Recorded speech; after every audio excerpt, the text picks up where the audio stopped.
Hello friends, it's E. Today I'll show you what to do if your laptop screen is dark. So the first thing is to plug the charger into your laptop. This is important because without it, you might have problems. Next, press Shift, Control, Windows, and the B key.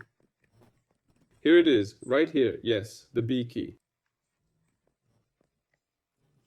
Hold down these three keys together.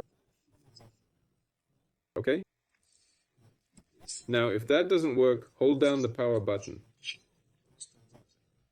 Just keep holding it until an image appears on the screen, like mine here.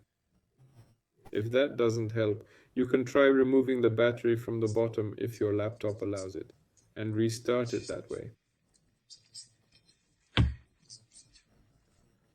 This has been... Oh, by the way, some laptops have hotkeys here that turn off the monitor. See? To turn it back on, you'll need to press Ctrl or FN, and then the key that controls that function. Maybe not here. There's no such key here, but it does exist on some. This has been everyone. Bye.